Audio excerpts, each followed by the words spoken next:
Hi SCC kids, I'm Madison. And I'm David. Okay, so let's start off with a little activity. I'm gonna be getting some items and I'm gonna ask you what it is and how you would use it. And they all have to do with protection. Okay.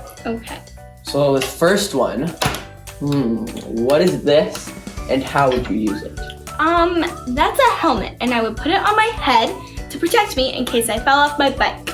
Nice job. Did you guys get that right? Okay, what's next? Okay. So this is an umbrella and you'd use it on rainy days so that you don't get wet in the rain. Good job. All right, next. What is this and how would you use it? That is sunscreen and I would spray it all over to protect me from the sun. Nice job. So this is a whisk and it doesn't have to do with protection, but if your mom makes a cake, then you can use it to lick the frosting. Good job. That was really fun. Now let's go into our big picture question.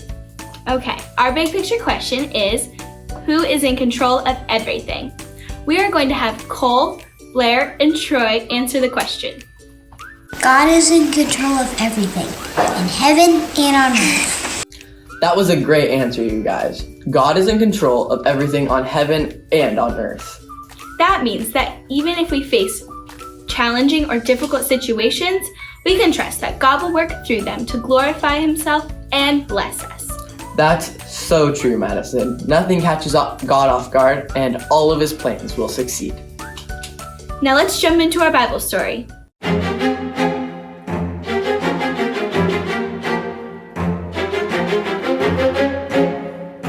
God's people had lived in Babylon for 70 years. Then King Cyrus, the king of Persia, took over Babylon and let them go home. Some of God's people went to Judah, but some of them stayed. Nehemiah stayed and worked for the king of Persia. One day, some men came from Judah. Nehemiah asked, "How are God's people doing in Jerusalem?" The men had bad news. The people are in trouble. The walls around Jerusalem are broken down and the gates have been burned down. Nehemiah cried. Then he prayed and fasted. The king noticed Nehemiah and asked, "What's wrong? Why are you sad?"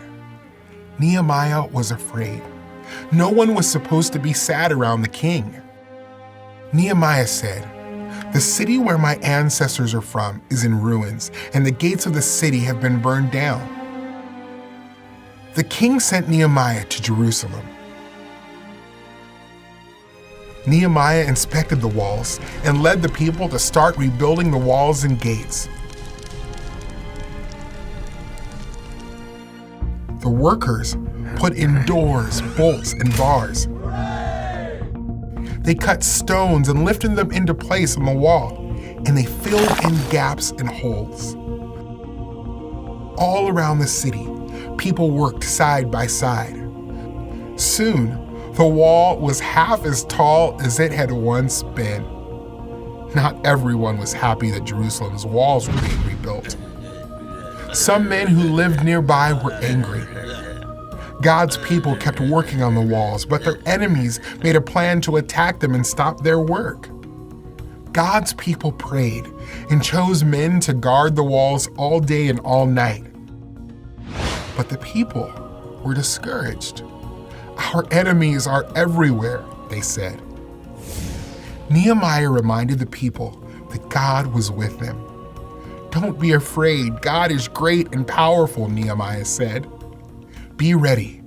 If our enemies attack us, God will fight for us." Enemies could threaten God's people, but they could not make God's people stop building. Their enemies were not in charge of rebuilding the wall. God was. So God's people went back to work. Some stood guard with weapons, and others worked on the wall. Some men worked with one hand and held a weapon in the other. They were always ready to fight, just in case. Nehemiah was a wise and good leader for God's people while they worked.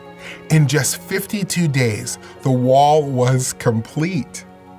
The gates were repaired and the wall was restored. When all of Jerusalem's enemies heard that the wall had been rebuilt, they were afraid because they knew God was with his people. Nehemiah led the people to rebuild the walls around Jerusalem to protect them from their enemies. Jesus came to protect us from our greatest enemy, sin and death.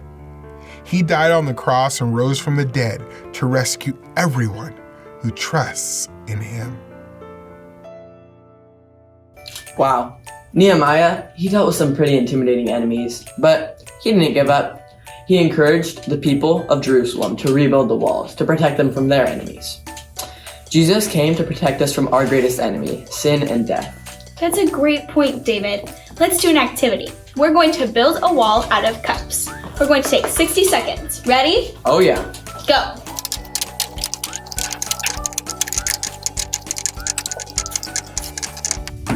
Wow, your wall looks really good. Yours does too. Great job.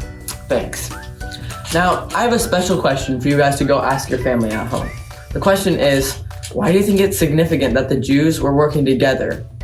And the thing is that God calls us to be united and work together. So Matt, would you mind ending in prayer? Of course. Dear Jesus, thank you for the story of Nehemiah as a reminder that Jesus protects us from all sin and death. Please help the kids at home remember this story and have a great day and keep them safe. Please help us to all be together again soon. Amen. Amen. Thank you, everyone. Now we're going to listen to our memory verse. Hi, boys and girls. If you're anything like me, suffering is hard and nobody likes going through suffering. But you know what? We have the hope in Jesus that he is going to one day restore us all and that there isn't going to be suffering forever. And that's what our verse tells us this unit. Let's say it together. It comes from 1 Peter 5:10. Let's say it together. After you have suffered a little while, God himself will restore you. 1 Peter 5:10. Let's say it one more time together, okay? After you have suffered a little while, God himself will restore you. 1 Peter 5:10.